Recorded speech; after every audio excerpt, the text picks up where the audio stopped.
Hey everyone, welcome back to my channel. This is me Anvi Sharma, and for today's video we are going to cover about the information technology. Information technology को शुरू करने से पहले मैं यहाँ पे आपकी जो रेलिवेंट है उसको बताना चाहूँगी कि आपका ये यूपीएससी में किस तरीके से बहुत ही ज़्यादा इंपॉर्टेंट रोल प्ले करता है। आज के टाइम पे देखा जाए तो हर एक चीज़ आपकी टेक्नोलॉजी बेस हो गई है, इसीलिए आपका जो पूरा सब्जेक्ट है साइंस एंड टेक्नोलॉजी का वो बहुत ही ज़्यादा रेलेवेंट करता है हमारी करंट सिचुएशन को, हमारे करंट टाइम को। इसलिए साइंस एंड टेक्नोलॉजी को समझना और उसके चैप्टर्स यानी कि जिसमें हम फर्स्ट बात करने वाले हैं इंफॉर्मेशन टेक्नोलॉजी, उसको समझना बहुत ही ज़्यादा इंपॉर्टेंट हो जाता है। क्योंकि आज के टाइम पे बेसिकली हम जो टेक्नोलॉजी यूज़ करते हैं, आपका लैपटॉप हो गया, आपका फ़ोन हो गया, इसके साथ ही आपके जो कंप्यूटर्स वगैरह होते हैं, इन सारी चीज़ों को जो हम यूज़ करते हैं वो सारी ही चीज़ आपकी इंफॉर्मेशन टेक्नोलॉजी के थ्रू कवर की जाती है। इसके साथ ही आप लोगों ने काफ़ी सुना होगा एआई के बारे में, जिसकी वीडियो मैंने प्रीवियसली बना दी है और इस वाली वीडियो की मैं उसको डिस्क्रिप्शन में यहाँ पे आपको अवेलेबल करा दूँगी। तो यहाँ पे इंफॉर्मेशन टेक्नोलॉजी को समझते हैं। तो सबसे पहले तो जो आपकी इंफॉर्मेशन टेक्नोलॉजी रहती है basically that is divided into your two streams. सबसे पहले आपका जो रहता है सॉफ्टवेयर रहता है, सेकेंडली जो आपका रहता है वो हार्डवेयर रहता है।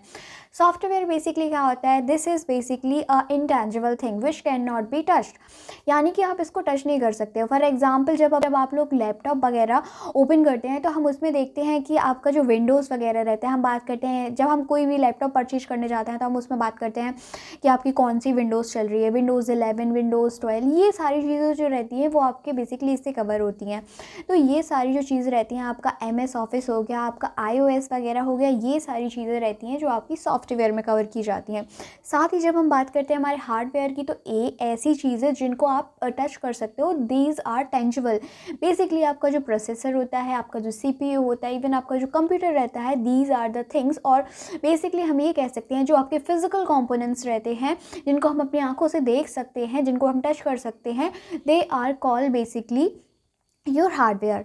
अब इनके डिफरेंस को समझने के साथ साथ इंफॉर्मेशन टेक्नोलॉजी बेसिकली क्या होती है और हमें इसकी ज़रूरत क्यों पड़ती है, इसको समझना भी इम्पॉर्टेंट हो जाता है। तो सबसे पहले हमारी जो नॉर्मल लाइफ रहती है उसमें आपकी जो कम्युनिकेशन रहती है उसको मेंटेन करने के लिए आपकी इंफॉर्मेशन टेक्नोलॉजी बहुत ही ज़्यादा ह्यूज रोल प्ले करती है।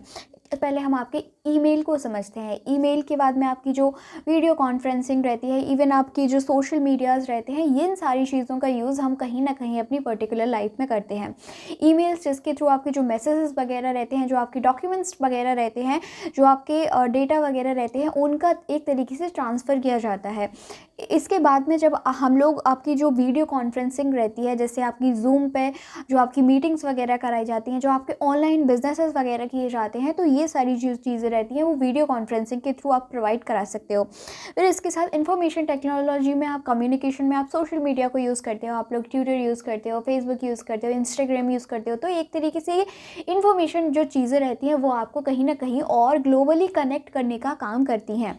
इसके साथ ही हम कम्युनिकेशन के साथ आपके डेटा मैनेजमेंट को भी यहाँ समझते हैं।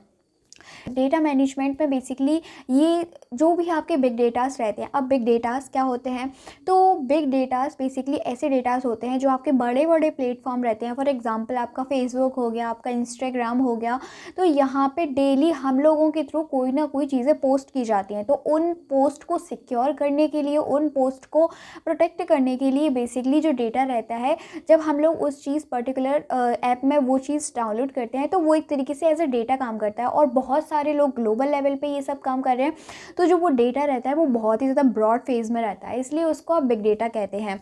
जहाँ पे बेसिकली आपका बिग डेटा जो रहता है उसके मैनेजमेंट का काम भी यहाँ पे किया जाता है, इसीलिए डेटा मैनेजमेंट में भी आपकी इंफॉर्मेशन टेक्नोलॉजी रहती है, उसकी ज़रूरत पड़ जाती है।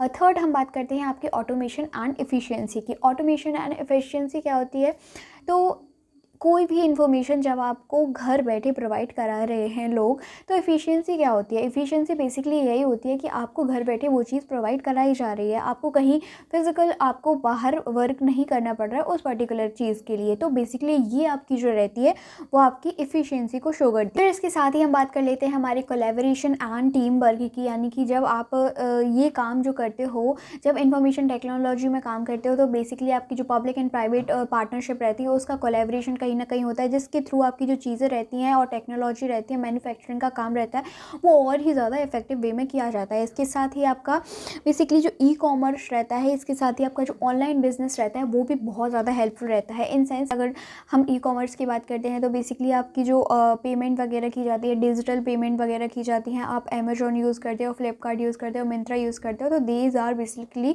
आपके जो ई कॉमर्स के बिजनेसेस होते हैं उनको यहाँ पे देखा जाता है। इवन आपके जो ऑनलाइन बिजनेसेस रहते हैं जो जहाँ पे आपको कहीं जाने की ज़रूरत नहीं होती है कोई फिर इसके बाद में हम बेसिकली जो डेवलपमेंट रहता है इंफॉर्मेशन टेक्नोलॉजी की, उसकी बात कर लेते हैं। तो सबसे पहले तो इसके 3 फेजेज़ होते हैं, जो आपके प्री 20th सेंचुरी फेज़ होते हैं, फिर आपकी 20th सेंचुरी आती है और फिर आपकी 21st सेंचुरी आती है। जब आपकी प्री 20 सेंचुरी रहती है तो उसमें बेसिकली 2 चीज़ें इन्वॉल्व की जाती हैं। आप सभी लोग इस चीज़ से अवेयर होंगे कि बेसिकली सबसे पहले जो टर्म आया था वो आपका अबेकस आया था, जिसके थ्रू आपकी जो फर्स्ट कैलकुलेशन है वो ह्यूमन बीइंग के थ्रू की गई थी।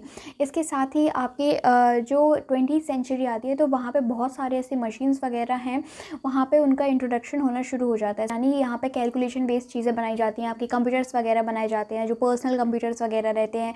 इसके साथ ही आपके जो मेन फ्रेम कंप्यूटर्स रहते हैं, ये सारी चीज़ें बेसिकली आपकी 20th सेंचुरी रहती है, जहाँ पे आप देख तो एक तरीके से सोचो कि आपकी जो कंप्यूटर का इनिशियल फेज़ रहता है वो यहाँ पे स्टार्ट होता है। सबसे पहले यहाँ पे वैक्यूम ट्यूब्स की बात करते हैं, जो बेसिकली कैलकुलेशन का मेथड होता है। फिर इसके बाद में आप लोगों ने ज़रूर से ही सुना होगा ENIAC के बारे में, जिसकी बेसिकली फुल फॉर्म होती है electronic numerical integrated and computer. तो बेसिकली ये एक तरीके से आपका कंप्यूटर रहता है, फर्स्ट ऐसा कंप्यूटर रहता है जो बेसिकली आपके नॉर्मल यूज़ के लिए यूज़ किया जाता है। इसके साथ ही आपकी ट्रांजिस्टर की बात की जाती है, जो एक तरीके से फिजिकल कंपोनेंट रहता है जो इन सारी चीज़ों में बनाने के काम आता है। फिर इसके साथ ही हम मेन फ्रेम कंप्यूटर्स की बात करते हैं।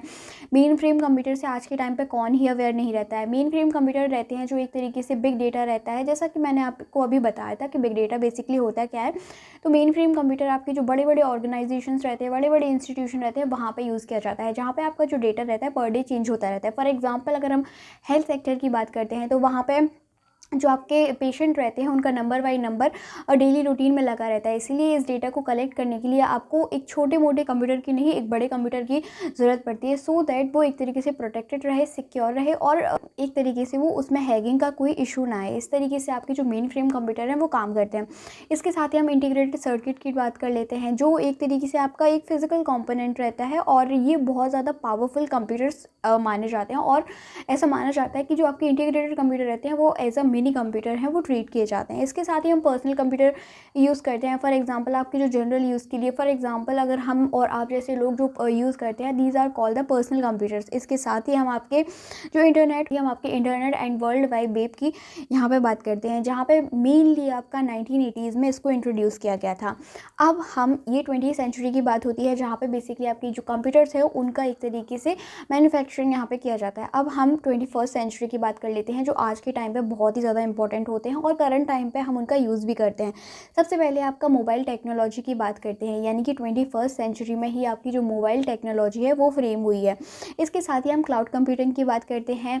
इसके साथ ही आपके जो बिग डेटा रहते हैं, एनालिसिस उसकी बात करते हैं। फिर सबसे मेन इंपॉर्टेंट जो रहती है, जो आज के टाइम पे काफ़ी बूम कर रही है, दैट इज़ आपका आर्टिफिशियल इंटेलिजेंस। फिर इसके बाद में हम इंटरनेट ऑफ थिंग्स की बात करते हैं और इसके बाद में हम आपके जो ब्लॉकचेन्स रहते हैं इनकी बात करते हैं। तो इनको सबसे पहले हम डिटेल में समझ लेते हैं कि बेसिकली ये होते क्या हैं।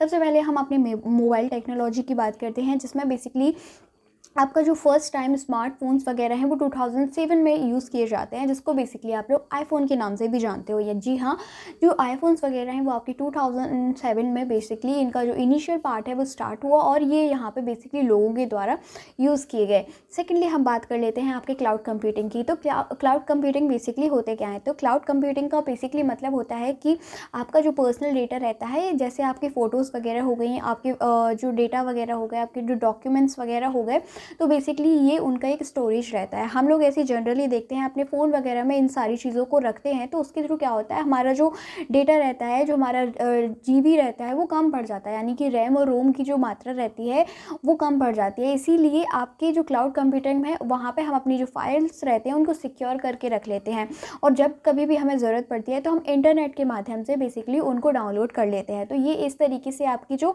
चीज़ें रहती हैं उसको सिक्योर करने के लिए और आपके फ़ोन को और ज़्यादा प्रोटेक्टिव बनाने के लिए बेसिकली इनका यूज़ किया जाता है। फिर थर्ड हम बात कर लेते हैं हमारे बिग डेटा की। जैसा कि मैंने बताया कि बेसिकली हमारे जो बड़ी बड़ी सोशल मीडिया प्लेटफॉर्म्स वगैरह रहते हैं, तो वहाँ पे बिग डेटा का यूज़ किया जाता है। वहाँ पे रोज़ ऐसी न्यूज़ वगैरह ऐड की जाती हैं जिनको डेटा कहा जाता है, और ये न्यूज़ जो है वो ब्रॉड लेवल पे जनरेट की जाती हैं, इसलिए इनको बिग डेटा का नाम दे दिया गया है। फिर इसके साथ ही हम आर्टिफिशियल इंटेलिजेंस की बात करते हैं, जो बेसिकली सेट ऑफ कंप्यूटर होता है, जो बेसिकली आपकी ह्यूमन इंटेलिजेंस रहती है उसको ट्रैक करता है, उसके सिमिलर काम करता है। फॉर एग्जांपल आपकी लर्निंग हुई, डिसीजन मेकिंग हुई, प्रॉब्लम सॉल्विंग हुई, लैंग्वेज को अंडरस्टैंड करने की प्रोसेस हुई, तो ये सारी चीज़ें जो रहती हैं आपकी बेसिकली AI के थ्रू प्रोवाइड कराई जाती हैं। इसके साथ में आपका जो इंटरनेट ऑफ थिंग्स रहता है, तो बहुत से लोग इसमें कन्फ्यूज़ रहते हैं, तो मैं यहाँ पर बता दूँ आपको विद एग्जाम्पल कि जो आपके इंटरनेट ऑफ थिंग्स रहते हैं वो दो टर्म से मिलकर बनाए। यहाँ पे एक इंटरनेट और दूसरा थिंग्स, यानी कि वो सारी ऑब्जेक्ट्स यानी वो सारी वस्तुएं जो बेसिकली इंटरनेट के माध्यम से काम करती हैं। फॉर एग्जांपल आपका स्पीकर हो गया, आपका रिमोट हो गया, आपका CCTV कैमराज हो गए, आपके फ़ोन्स वगैरह हो गए, तो इन सारी चीज़ों को हमें चलाने के लिए बेसिकली इंटरनेट की ज़रूरत पड़ती है। तो these are called the internet of things. फिर इसके साथ ही हम इतनी सारी चीज़ों के साथ हम ये बात कर लेते हैं कि information technology development in India किस तरीके से हुई है। यानी कि अभी तो हम ग्लोबल लेवल पे बात कर रहे थे कि बेसिकली इंफॉर्मेशन टेक्नोलॉजी क्या होती है और हमें इसकी क्यों ज़रूरत पड़ती है, लेकिन अब हम बात करेंगे कि बेसिकली जो इंफॉर्मेशन टेक्नोलॉजी है उसका डेवलपमेंट इंडिया में कैसे हुए थे। सबसे पहले हम इसकी इनिशियल की बात कर लेते हैं। 1960 और 70s का टाइम है। सबसे पहले हमारे यहाँ पर जो कंपनी इस्टेब्लिश की जाती है वो TCS कंपनी इस्टेब्लिश की जाती है, दैट इज़ इन मुंबई, और आज भी वो बहुत ही ज़्यादा बूम करती है और बहुत सारी ऐसी जॉब अपॉर्चुनिटीज़ हैं वो प्रोवाइड कराती है, जिसका फुल फॉर्म होता है आपका बेसिकली टाटा कंसल्टेंसी सर्विसेज।